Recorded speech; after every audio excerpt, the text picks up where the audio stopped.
स्वागतम बच्चों आपको आपके डिजिटल हिंदी क्लास में स्वागत है।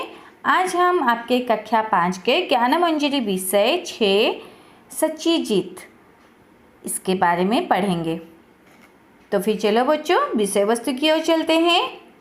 प्रस्तुत कहानी में बताया गया है कि यदि अहंकार का बदला नम्रता से दिया जाए तो अहंकार समाप्त हो जाता है।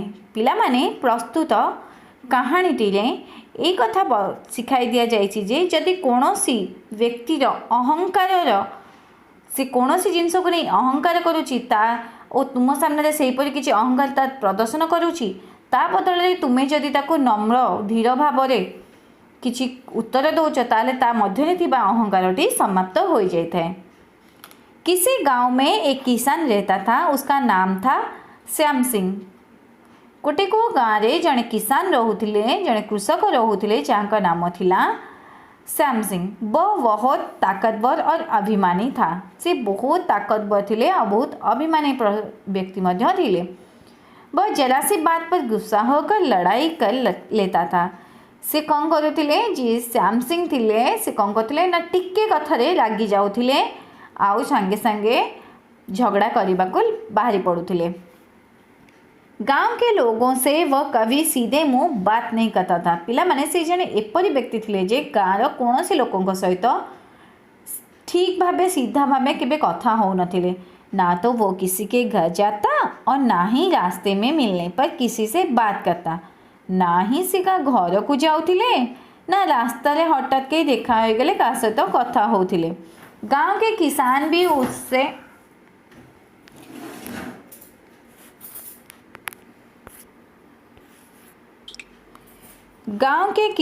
उससे बात नहीं करते थे। गाँव जो कृषक थे ता सहित मध्य कथा हो नथिले। उसी गांव में आत्माराम नाम का एक किसान आकर बस गया। वह बहुत सीधा और सरल स्वभाव का था। पिला माने से गाँव रे जड़े आत्माराम नामक जड़े किसान आसिक बास कले बा रहिले। से बहुत सीधा साधा और सरल स्वभाव व्यक्ति थे। सबसे नम्रता से बोलता था, सदा सबकी सहायता किया करता था। सीए समस्त सहित बहुत धीर स्थिर कथा होते आउ साधारण भाव कथा मध्य कहूले आ सदाबले समस्त को साहाय्य सहयोग करुले। सबु कृषक माने तांकर आदर आउ तांको निजर भावुले और से जहाँ कहूले जहाँ जेतबले जहाँ को किसी कौनसी कथार उपदेश दौले से कथा को सब कृषक माने मानुले। गांव के किसानों ने आत्माराम से कहा, भाई आत्माराम तुम कभी श्याम सिंह के घर मत जाना। गाँव सब कृषक माने आत्माराम को कहले, भाई आत्माराम तुम्हें केबे भी श्याम सिंह को घर को जीवनी, उससे दूर ही रहना। वो बहुत झगड़ालू है और ताठू सदा दूर रहिबो कारण से बहुत झगड़ा करुवा व्यक्ति अटे। आत्माराम ने हंसकर कहा, श्याम सिंह ने मुझसे झगड़ा किया तो मैं उसे मार ही डालूंगा।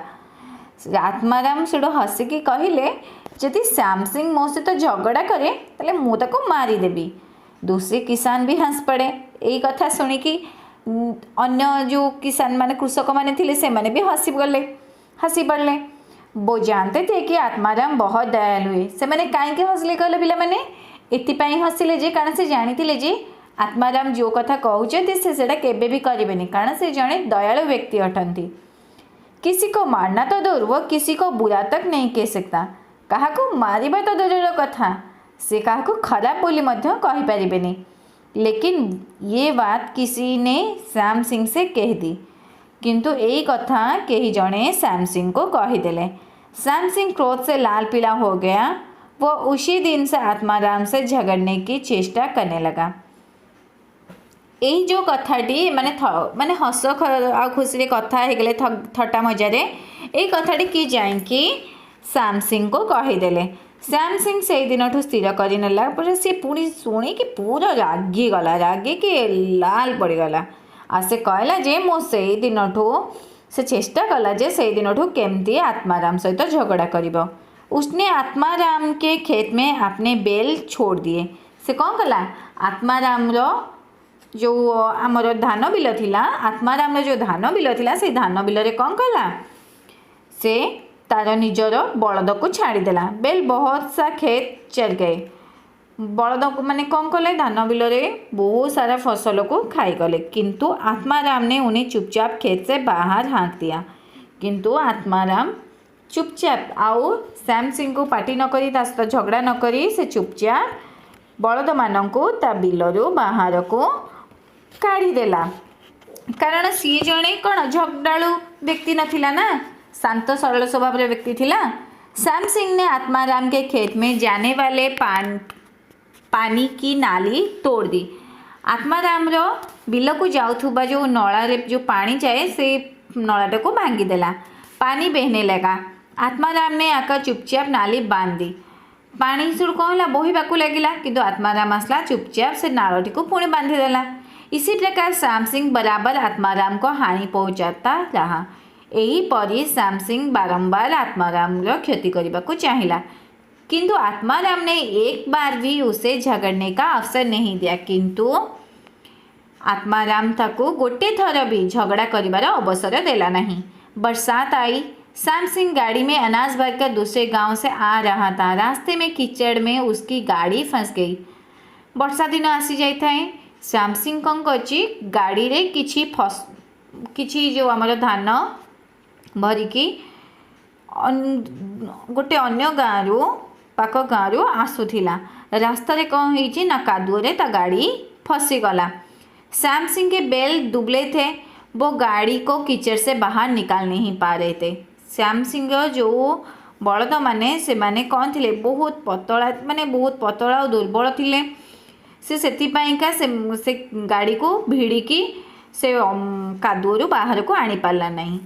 जब गांव में इस बात की खबर पहुंची तो सब लोग बोले श्याम सिंह बड़ा दुष्ट है, उसे रात भर कीचड़ में फंसा रहने दो। गाँव जो सब लोक पाखे ये कथा पहुँचला समस्ते कौन कहले से श्याम सिंह टी बहुत दुष्ट लोक, ताको राति सारा से कादुअरे फसिक रहा दिया। लेकिन आत्माराम अपने बलवान बैल लेकर उस और चल पड़ा। किंतु आत्माराम कौन कला निजर बलवान माने हुष्टपुष्ट थिबा बलद मानन को नेकी ता पाखों को बाहरी पड़ा। लोगों ने उसे रोका और कहा आत्माराम, श्याम सिंह ने तुम्हारी बहुत हानि की है। तुम तो कहते थे यदि वो तुमसे लड़ेगा तो तुम उसे मार ही डालोगे। सब लोक मैंने तो देखिले आत्माराम ता बलद को लेकिन जीवाक बाहरी ताको अटकेले कहले आत्माराम तू बा कहूलु से श्याम सिंह तो तोर बहुत क्षति करलाणी आ सी जितेबाला तोर बहुत क्षति कलानी तू बा कहीलु तोर क्षति कले तू ताको मारिदेबू बोली, फिर तुम आज उसकी सहायता करने क्यों जाते हो? ताले तू आज तार सहायता मैंने साहाय्य करने कौन पाई जाऊँ? आत्माराम बोला मैं आज सचमुच उसे मार डालूंगा, तुम लोग सवेरे देखना। से आत्माराम कहला मु आज सतरे ताकू मारिदेवी, तमें मैंने सकाले देखी नब। जब श्याम सिंह ने आत्माराम को बैल लेकर आते देखा तो अहंकार से बोला तुम अपने बैल लेकर लौट जाओ, मुझे किसी की सहायता नहीं चाहिए। जितेबाला श्याम सिंह देखला जे आत्माराम ता बलद नहीं कि आसूची ताकू साहाय्य करने ता मन रे तो बहुत गर्व ना, का मन रे श्याम सिंह मन रे तो से गर्व अहंकार कहला तू तोर बलद को नहीं जा, मते तोर बलद दरकार नहीं, आउ मते कहार साहाय्य आवश्यक नहीं। आत्माराम ने कहा तुम्हारे मन में आए तो मुझे भला बुरा कहो, मन में आए तो मुझे मारो। इस समय तुम संकट में हो, तुम्हारी गाड़ी फंसी है और रात होने वाली है, मैं तुम्हारी बात इस समय नहीं मान सकता। आत्माराम से कहला जे तोर जिते मन इच्छा मते सेते खराब बोली का कह, खराब भल बोली कह, किंतु मते इच्छा तोर जदि मन हो तू मते बाड़ा मध्य मारे मध्य, किंतु तुमर यही संकट समय रे आ तुम जो गाड़ी फसी जाइए तुम जो संकट समय अच्छे तुम गाड़ी जितेबाला ये फसी जाइए आउ राति हवाक भी आसला मत तुमर ये समय आउ मत समय साहाय्य करने को दियो और मु तुमर एक समय कथा मानी पारिबिनी। आत्माराम के बलवान बैलों ने गाड़ी को खींचकर कीचड़ से बाहर कर दिया। आत्माराम जो ताकतवर बलद माने थिले से कौन कले गाड़ी को भिड़िकी कादुओ भितर बाहर को नहीं आसिले। श्याम सिंह गाड़ी लेकर घर आ गया। श्याम सिंह गाड़ी लेके घर को पड़े आसला। उसका दुष्ट स्वभाव उसी दिन से बदल गया। तार जो खराब प्रकृति दुष्ट स्वभाव थिला से दिन ठू बदली गला। वो कहता था आत्माराम ने अपने सद्व्यवहार द्वारा मुझे मार ही दिया। सी सदा कहवाक लगिला जे कौन जे आत्माराम तार भल व्यवहार पाई मते मारी ही देला। अहंकार चूर चूर कर दिया। मो भीतर थिबा अहंकार को चूना चूना करदेला। अब वह सबसे नम्रता और प्रेम का व्यवहार करने लगा। से काम परठू से दिनर घटना परठू श्याम सिंह समस्त सहित नम्र आउ स्नेह भरा व्यवहार देखे चलेला। बुराई को भलाई से जीतना ही सच्ची जीत है। पिला माने कौन सी खराब जिनस को भल जिनस जीतवाटा सबुठ सत कथा होता है। अंत में आत्माराम ने सच्ची जीत प्राप्त कर ही ली। शेष आत्माराम सतरे कौन है विजय लाभ करनेला।